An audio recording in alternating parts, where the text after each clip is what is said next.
Cyber.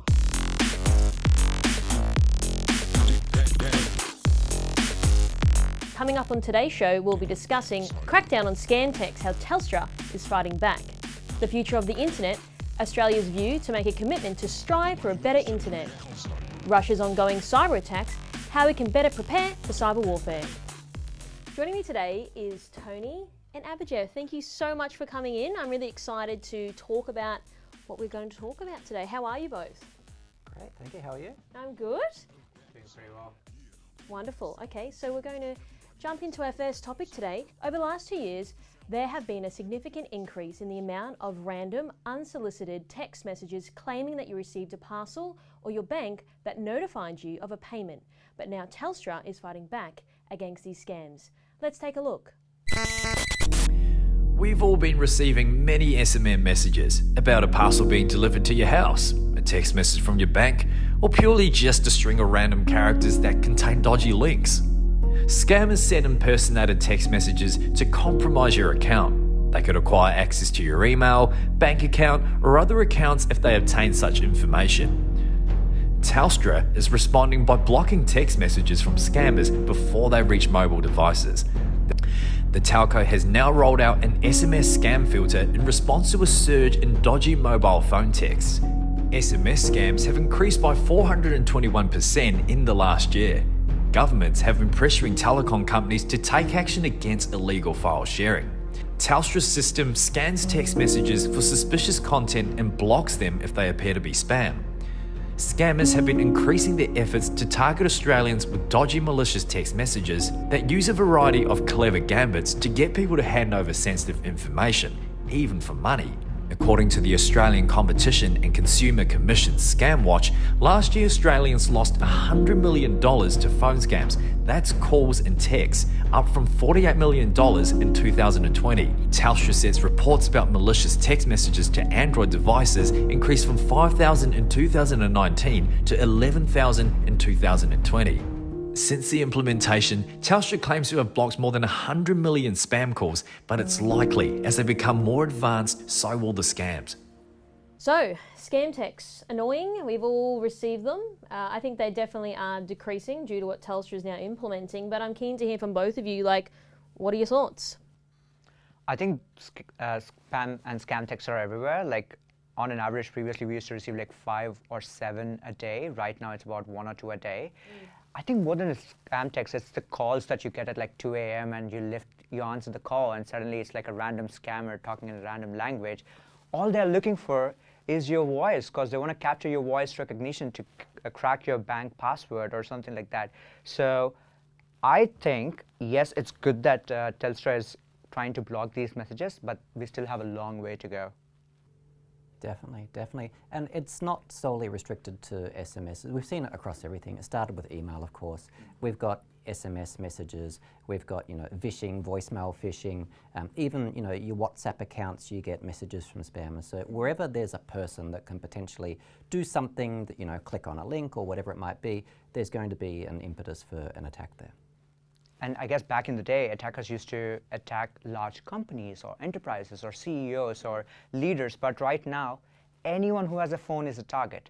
Because attackers are maybe no longer interested in the leaders. They're no longer interested in the tech industry. Because by attacking a non-technical person, they might still be able to get what they would get from a leader, industry leader, or a tech person, right? So maybe by targeting a lot of non-technical people, they actually make the same amount of money. I think that's what is causing the whole increase. And I think the other thing is also COVID, right? In the last 2 or 3 years, we're all on our phones. We're checking TikTok, Instagram, and a bunch of those applications. So we're more familiarized with our phones, which means it's easier for me to click on a link the moment I get an SMS.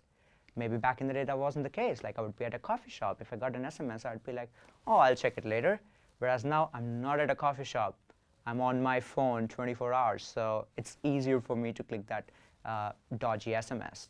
But don't you think sorry to cut you off there, Tony, those SMSs, they do look dodgy. A lot of them don't look legitimate. There's words are spelt incorrectly or how they've actually, grammar, how they've phrased things. So I'm curious to know, maybe from you, Tony, people are still obviously falling for these things, even though they do, on the surface, look quite dodgy. Yeah, I think we've gotten to the point where if we look at email that's really sophisticated, you get spear phishing sort of attacks. They're crafted, they're researched. But with SMS, it's a numbers game. They'll go after thousands and thousands of people. If they get a couple of people click and it generates a profit for them at minimal expense, there's no effort on their part, then it makes sense at the end of the day. Right.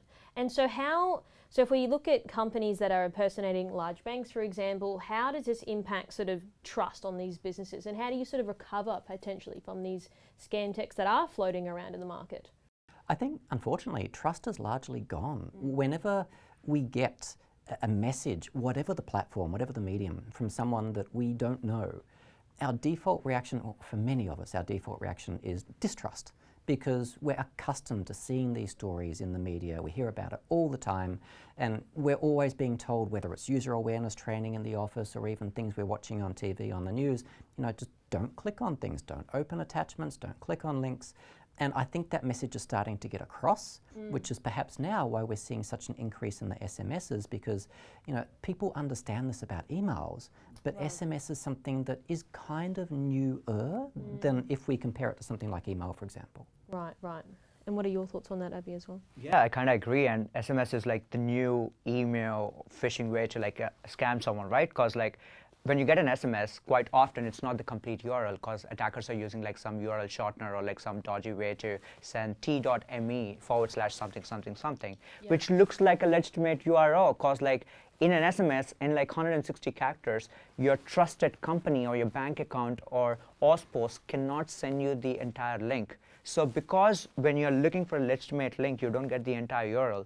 Even the scammer URLs are looking like legitimate URLs. And again, going back to the point of attention span, I think it only takes 2 minutes for you to click it. And the moment you click it, it probably takes 5 seconds for an attacker to install a backdoor on your phone or install a ransomware on your phone. And that 5 seconds, by the time you click the link, look at what the link produces, and realize that something's being installed on your phone, half of the data on your phone is already gone. And this is what the attackers are using, and this is what the scammers are using. They're trying to abuse your attention span and trick your brain to basically click on the link, and happy days for them. So does anyone have any stats potentially around how many businesses have been compromised due to scam texts? Or do you have any sort of insights or stories perhaps that you've heard on the street about companies being compromised due to this? I couldn't tell you specific numbers. I see the occasional report, and the numbers are always different, and they're high and they're scary. But I think we need to recognise that the numbers we see reported for scam text, it's individuals that are being compromised, not companies. So if it was companies and emails, for example, they've got a security team, they'll have a solution in place, they've got really good visibility and monitoring. It's a lot harder with things like SMS. You rely on an individual to actually make the effort to call up and make a report. So whatever numbers we do see, I think the real number is substantially higher. Yeah, I think there are definitely large organisations that have those. If you do see a scam text or an email, that you can email them to say, this is my experience, and then they probably already know about it, but of course they can do further investigation. Yeah, for sure. And so how do you think that moving forward things are going to look in this scam text? Yes, Telstra is cracking down, but attackers always find other ways to get through. So what's this going to mean long term? It's going to be a bit of a cat and mouse for some time. And then at some point, we're going to expect all these telecom providers and mobile phones and the softwares that we're using on our mobile devices to get way more smarter. For example, if you open a phishing link on your browser right now, Chrome tells you that this is a dodgy link or it's a phishing link, whereas such technology is not on your mobile phone. So I'm hoping at some point our mobile devices and the operating systems that we use is going to catch up to that. And then we'll have a nice honeymoon period for some time, and then the scammers will start getting more creative again. How long's the honeymoon period? I'd like to say maybe a year or two, but doesn't seem long enough though, don't you think? It's not long enough, and that's the whole point, right? Scammers are also trying to get smarter, and they're trying to beat these protection systems that we are developing and trying to trick the users. And that's why we always need to, education is really important, right? For example, maybe 10 years ago, our parents did not know about something called as a scam text messages. Right now, my parents know that if they get a message, they have to read it twice before clicking the link. Maybe in the future, they don't have to just read it twice, but they might have to open the link in an incognito mode. 10 years ago, none of us knew what an incognito mode is. Right now, we know what an incognito mode is. Maybe 10 years down the line, even our parents and their grandparents will know what an incognito mode is or a sandbox environment is. So that's the education, and that's why education needs to be done on a constant basis, not just by us working in cybersecurity, but by everyone. This is everyone's problems. It is large organizations' problem. This is a government problem. This is a financial institution problem. This is everyone's problem, and I hope we all realize that it's everyone's problem and not just someone trying to hack my mother or my grandmother to get their $1,000 that's in their bank account. What are your thoughts on that? I think it's a great initiative what Telstra's done, but Do you think it's been a little bit delayed though? Because I mean, we've been getting these texts for years.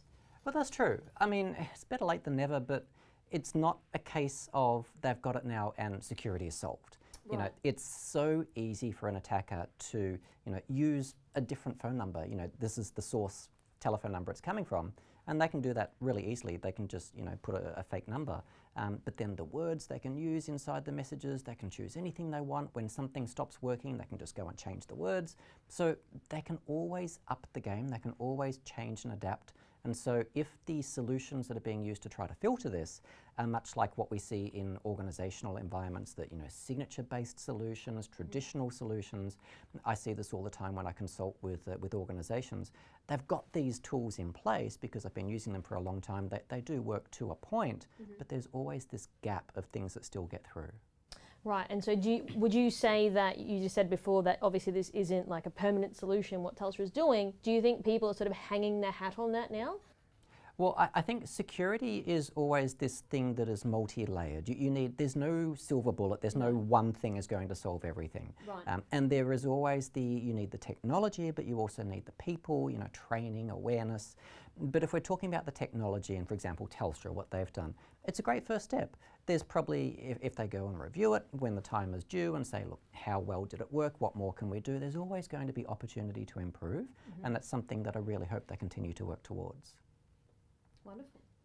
Moving on, recently the White House issued a declaration for the future of the internet, which highlighted the United States internet agenda under President Joe Biden in collaboration with 60 other nations and worldwide treaties. The group has signed a pact to protect the internet, pledging to support net neutrality and reject blocked access to lawful content, services and applications. Let's find out. The condition of online networking is in disarray, with a slew of issues hurting users on a daily basis. In the technology industry, concerns such as internet privacy, the preservation of human dignity, and censorship have all been discussed. Some tech businesses have attempted to address these challenges on their own, but the federal government has not established a unified policy to define the national agenda. The Declaration for the Future of the Internet, which is the first of its kind, intends to preserve human rights, promote the free flow of information, secure users' privacy, and establish norms for a rising global digital economy. Tobias Feakin, Australia's Ambassador for Cyber Affairs and Critical Technologies, said during the Declaration's official introduction that Australia was genuinely proud to be a member of it. According to Dr. Feakin, the internet must preserve human rights and democratic ideals.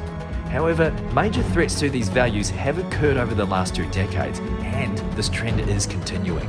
Some people are plainly exploiting the internet to deny others their human rights, to engage in or condone malicious cyber activities, to promote disinformation and harmful content, and to abuse the openness of internet governance to push a closed and authoritarian worldview. Okay, so lots going on here. What are your thoughts? It's it's a new thing that's happening, so I'm just keen to hear it from you both.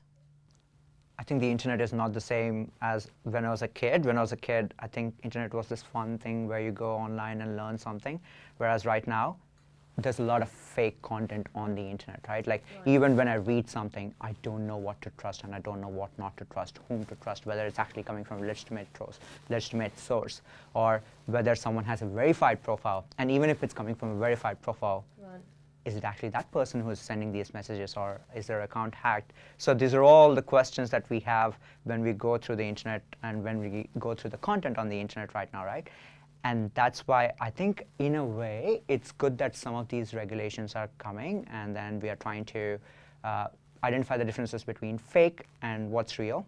And then we have the social media platforms trying to say, hey, this is not real, or this is fake, or hey, this is misinformation. And it's good that users can now select and understand that what's the difference between the right and the misinformation. Yeah, I think it's obvious why, there's a lot of really good reasons why something like this is a good thing to be discussing. We understand the what they're trying to achieve, we understand the why. What I'm certainly not quite so clear on is the how. How are they going to achieve this? I think there's a very marked difference between the initiative, what they're trying to do, and the actual execution of how that's going to be delivered. It's probably not going to be anywhere near as easy as we might think. Do you have any guesses on how they are going to do this, if you had to sort of hypothesize? I think a lot of it is probably going to be policy based. Right. This is really the sort of thing, what can technology do? I mean, yes, it's going to play a role, but Right. I think it's really going to come down to various countries coming to an agreement and deciding this is acceptable versus this is unacceptable, and how are they going to enforce that? How are they going to monitor it? What sort of repercussions might there be? But it gets interesting because it's like something that you may think is right or wrong, I may think the inverted. So how do companies manage this? So, whether it's social media companies or whoever it may be, or tech giants, how are they going to determine what's right, what's wrong, what should be showed, not showed? How does that look? Because I mean, it's everyone's got a different view. Yeah, it's a very grey area. There's no right or wrong. Everybody's going to have their own idea. What one country says might be acceptable, another country might disagree with. And so we might get to the point where everybody agrees on the fundamentals, or perhaps we get to a point where we say, well, look, these are the things that we will abide by, and these are the things that for our country, maybe this might be an exceptional sort of thing that we'll abide by the majority, but these are the exceptions for us. Right, so I'm curious to know, because as I said, that everyone's going to have their own view on what's right, what's wrong. What are your thoughts on that, Abhi? I think it's kind of similar to freedom of press. Like 50 years ago, there was no concept called as freedom of press. Like every country had their own legislation, or some of the countries actually did not have any legislation in terms of like what's press and what could be presented in media, etc. But right now, there are some countries which have a lot of freedom for press, and there are some countries which are still controlled by the government, and the press doesn't necessarily have a lot of freedom. Internet I feel like, is going to follow a similar trend, where some countries will form alliances and, I wouldn't say copy policies, but borrow policies or have similar policies to their friendly neighbors or friendly union countries, and try to have like similar rules. However, with these kind of policies or this kind of ruling, it's the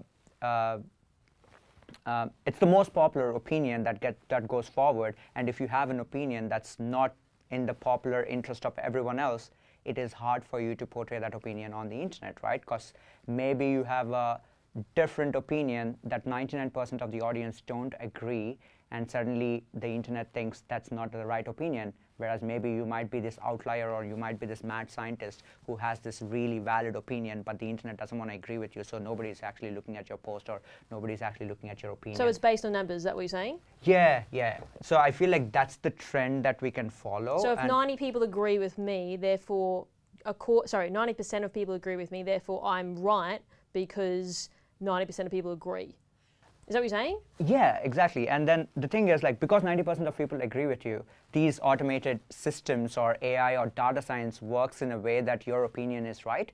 And because we are relying on all these technologies to define which opinion is right and which one is wrong, it's very easy for us to skew these numbers. I can create bots, and I can create a traffic for your post saying your opinion is right and mine is wrong, and suddenly what's right and what's wrong could be defined by a bunch of bots. But then it's going to be skewed then. They are going to be skewed, and that's the problem that we need to be solving as a technology, as a tech company, or like tech giants. These are the problems that tech giants need to solve, and that's where they would need inputs or collaboration from the government, and that's where tech giants and the governments need to work together, not against each other or not independently without consulting each other. So you'll start seeing more forums where tech giants and governments and policymakers and lawyers will start sitting together and discussing how this needs to be implemented, whereas maybe 5 to 10 years ago, nothing like this existed, and people were creating their own rules and their own algorithms, and clearly that hasn't worked out.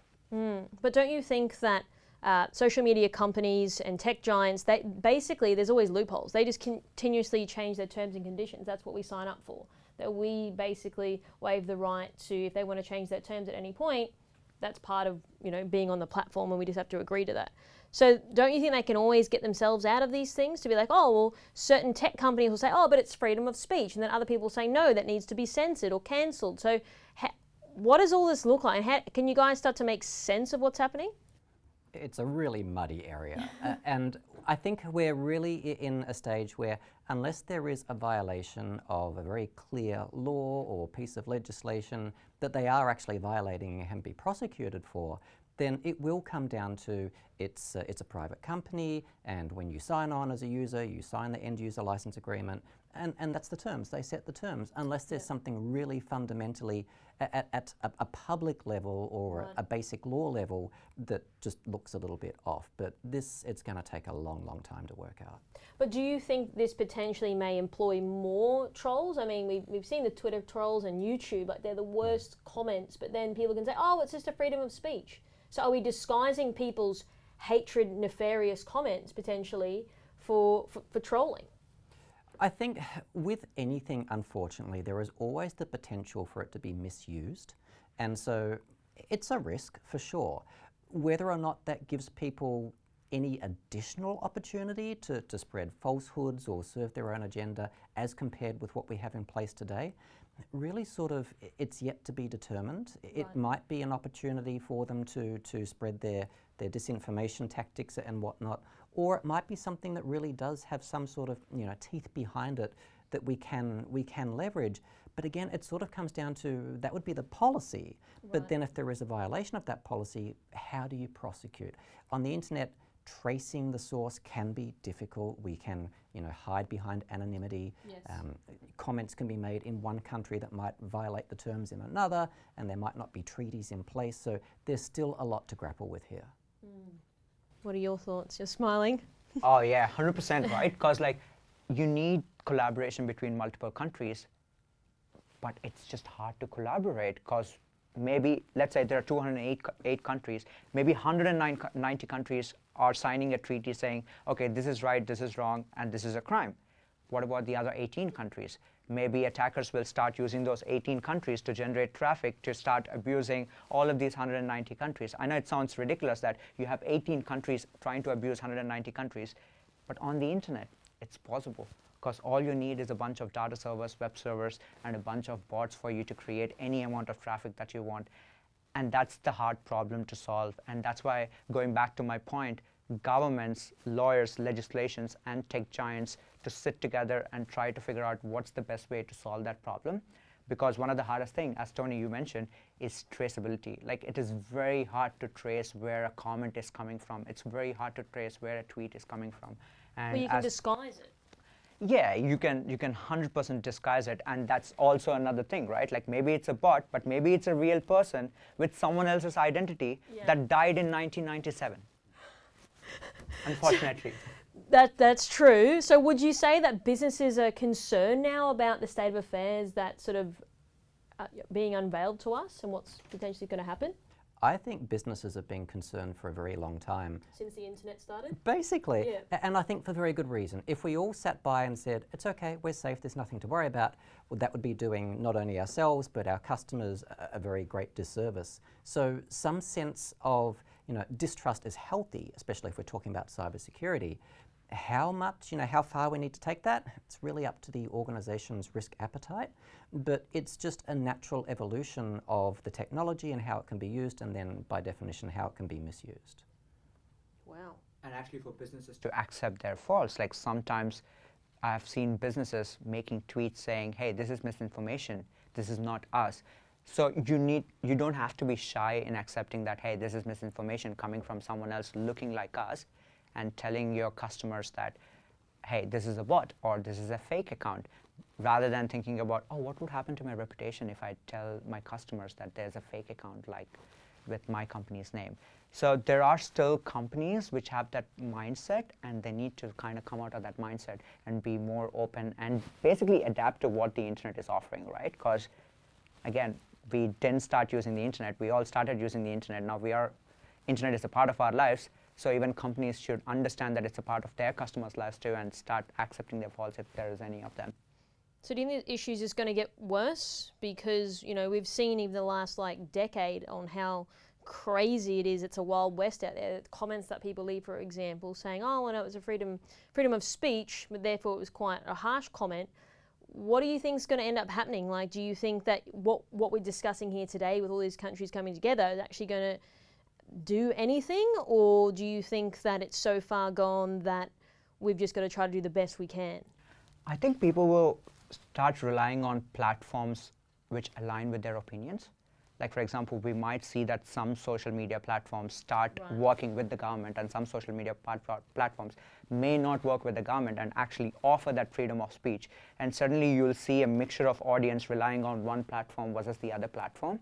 And when you as a user, when you as a new user, you're signing up to that platform, you should be aware of what the platform is offering. And that's where, again, I think education is important. And as children, maybe back in the day, we used to learn mathematic tables, or we used to learn poetry or history.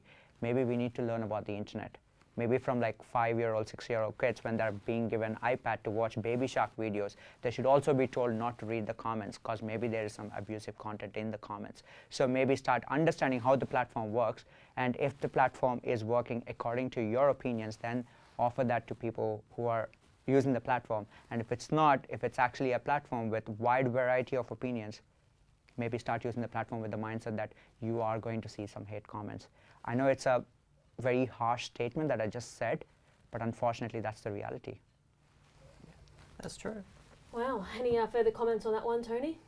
I think this is, in my opinion, this is in its very early stages. It's going to take a significant amount of time for this to really reach any sort of mainstream adoption, agreement, consensus. And even after it does, are we going to have the final version up front, or is it going to go through a number of iterations, even after it becomes a matter of policy? So I think this is going to be something that is just part of life. It's part of the way we conduct ourselves online. It's a thing, much like GDPR was, different things, but the concept is similar. It's, can we believe what we're seeing? Is it abiding by the principles that we all understand? And that's something that's really, it's going to become part of our way of life, for good or for bad. I think it reminds me, when I was really young, a wise person told me, if you don't want to be affected by computers or internet, stop using them.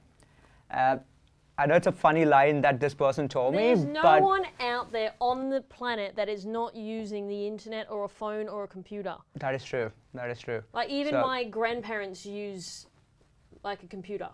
So Yeah. So how's it gonna go? That's like, I tried digital detox. I couldn't survive for more than 12 to 13 hours. I was like, I have to That's check my pretty phone. good. 12 to 13. I think that's pretty good. Were you sleeping most of that time? Or? No, I wasn't, but I was in the mountains, so I didn't have any reception, so I used that as an excuse to call it a digital detox. But you're right, like, it's going to be hard for people not to use the internet, right? Like, even the previous generations and the generations before that, if they are using the internet, how are we going to stop the next generations from not using the internet, right? Like, it's just not possible. Well, that's why we're here. It's all up for discussion. So, moving on to our third and final topic today. With the Russia and Ukrainian war still continuing, Ukraine has been proving ground for Russian cyber warfare. As companies and countries watch latest chapter of the Russian war in Ukraine unfold, they should take notice of the conflict's online front and think about how to prepare if, and more likely when, it spills over Ukraine's borders and into the rest of our world. Let's take a look. For years, Ukraine has been a proving ground for Russian cyber warfare.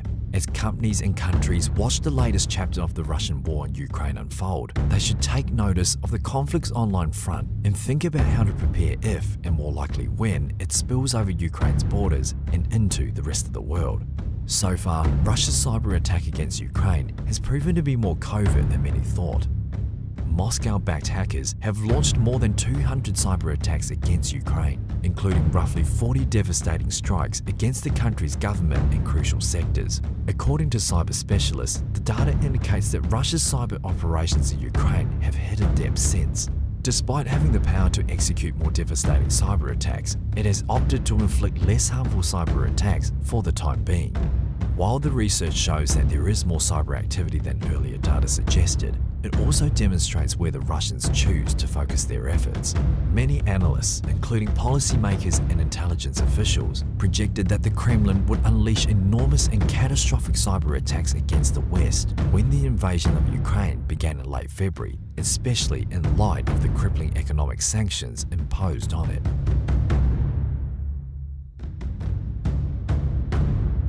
So, cyber warfare will and has quickly spread across borders. What are your predictions and what can we expect to see?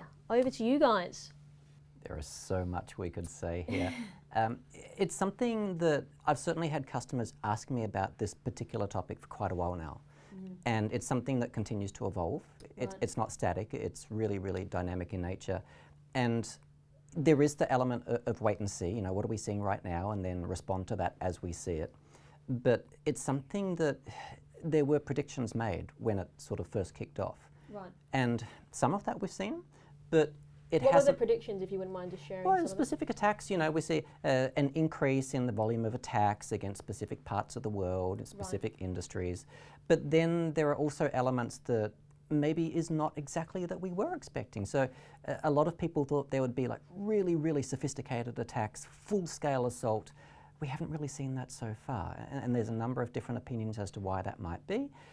We're of the opinion, certainly people that I work with, the intelligence experts that I talk to, that there's a period of retooling that is taking place right now, building up those capabilities so that when they need them, when they decide to strike, they're really getting everything in order, that they have the most capable tools they could be leveraging.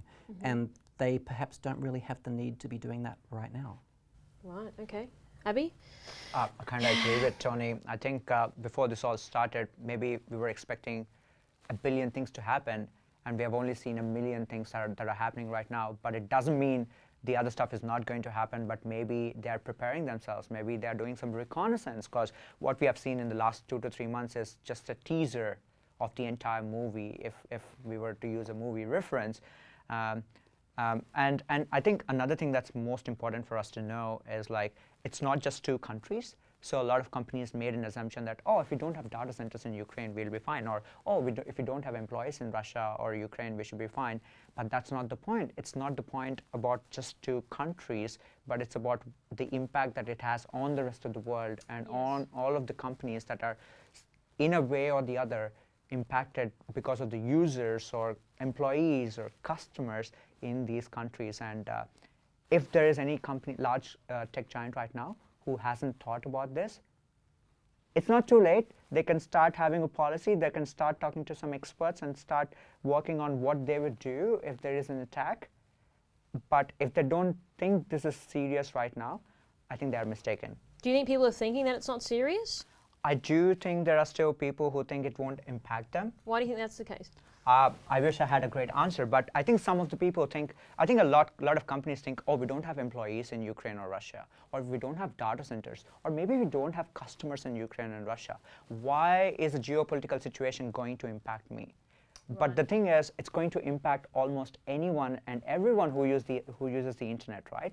And all of these tech giants rely on the internet. We rely on how we are all like interconnected. And even if one of us is impacted, or one of the countries is impacted, or one of the data centers is impacted, there is a high chance that they are impacted too. So I still think there are a lot of companies who are a bit oblivious about what's happening, and they're a bit blindsided, and they don't want to realize that they might fall a victim very soon. So they're blindsided by the Russia-Ukraine situation?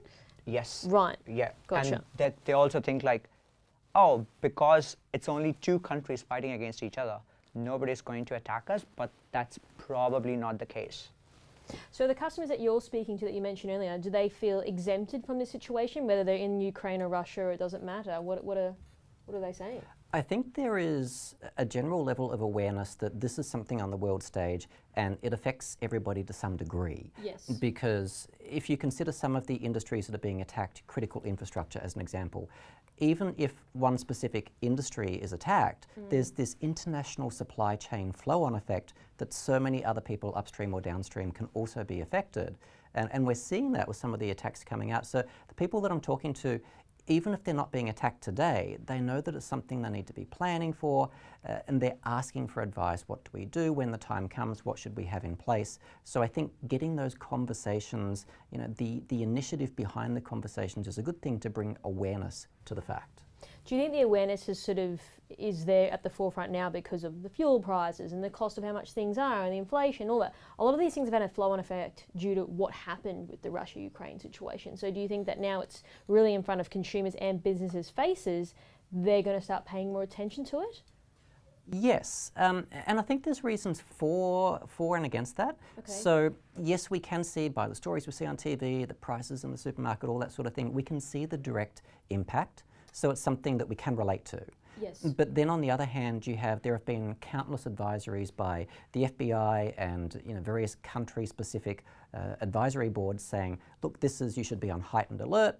Things may or may not come in the short-term future. Just be ready, be on standby. And that works for a certain amount of time, but there's only so long you can be on heightened alert before you start getting fatigued. So it's something that whether or not any specific organization, any specific industry suffers an attack in the short-term future, it's something we need to be mindful that it really could happen at any time. And if you don't have the proper protections in place right now, it's time to start looking at what more you could be doing. Do you think people are fatigued right now? I think there's a lot of fatigue right now.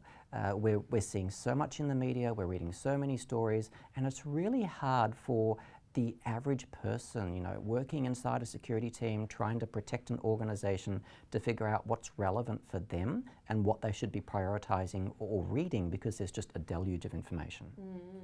What are your thoughts on that? Massive respect to everyone working in cybersecurity and actually thinking about these stuff, right? Because that's where your company is either security mature or not security mature. And I think most of the companies who are security mature have thought about this stuff, and their security engineers are on high alert. Their incident response teams probably are looking at the traffic more than ever before. Any single IP address, any single dodgy request, they're trying to jump on it and trying to resolve the issue. So in a way, massive respect to all of those cybersecurity engineers who are working in their security mature companies and taking these things seriously. And I do agree that there is a bit of a fatigue, because like we discussed earlier, maybe we expected 1 billion things, but 1 billion things didn't happen. Like maybe we're also influenced by all these crazy movies where we're expecting an internet blackout, or maybe we are expecting the traffic lights not to work and we're expecting some form of crazy drama like this, and nothing like that has happened. But maybe behind the scenes, maybe people are getting hacked and companies are not even realizing that they're getting hacked. Maybe there are data breaches happening, but it's just that the data is not coming on the public forums, but it is being sold in the dark web. I'm going to drop the keyword dark web, but it is a thing, and there are a lot of people and attackers and trying to sell this information out there. So I think people also need to realize, just because they don't see traffic or just because they're not seeing an attack doesn't mean they're not getting attacked. Most definitely. So how do you balance being prepared and then feeling fatigued? How does that balance look? It's a very thin line, and I think balancing is very important. And let me take a step back, right? I think for you to balance between having fatigue and being cautious about everything that's happening, you need good leaders. And I think that is why having a CISO who understands all of these aspects, and having a CISO who has that mindset and understands it's not easy on their team members is also important. And to then push back, potentially say it's not easy on my team, to push back to executives, or is that what you're sort of saying? Or there are things that needs to be pushed back. There are things that needs to be taken seriously, and a CISO or a cybersecurity leader needs to understand what needs to be prioritized and what needs to be deprioritized. And for that, I think neutral companies need to start educating, and there needs to be more forums between various cybersecurity leaders, and they need to catch up, actually share stories, right? Because I have learned a lot by stories that have been shared with me by my other cybersecurity peers. And this is probably a time when we should be slightly transparent and start sharing stories with our cybersecurity peers, rather than being like, oh my God, someone attacked me and I'm not going to tell anyone how they attacked me because I'm scared that they'll attack me again. I don't think that's a great approach. Tony, what are your thoughts, considering you are a senior leader in the space? Yeah, there's a lot happening and there's a lot of information to look over and to consider. I'm seeing that if we're looking at where the suspected attacks would be coming from, we've seen really significant capabilities demonstrated in the past. Okay. We haven't really seen the same extent of capabilities in the recent sort of times, and I think there's a very good reason for that. They're keeping things up their sleeves in case that's the last sort of fallback for them. But yes, our analysts have monitored some of the threats coming from that part of the world. We've seen cases of ransomware being disguised as wiper, so instead of encrypting the files, it's just going to delete the files and just intentionally try to cause damage. But I'm a fan of the expression, you go to war with the army you have, not the army you want. So if you wait and you're under attack and it's time to respond, well, you have no options really. Now is the time when people have options. They can identify what their gaps are, they can talk with people to get expert opinions in terms of what makes sense, what should we prioritize, what would give us the best advantage for when the time comes, what should we have in our security portfolio that we can leverage on to keep us safe. Well, thank you, Tony. Thank you, Abhi. I really appreciate your time, your thoughts, your opinions. I know that we did run out of time because these topics, they could go on for days, for years. So I really appreciate you both for coming in today, and can't wait to get you back. Absolute pleasure. Thank you. Thank you, Chris, and thank you, Tony. Unfortunately, that's all we have time for today. Don't forget to tune in next week for another episode of Two Factors. I'm your host, Carissa Breen.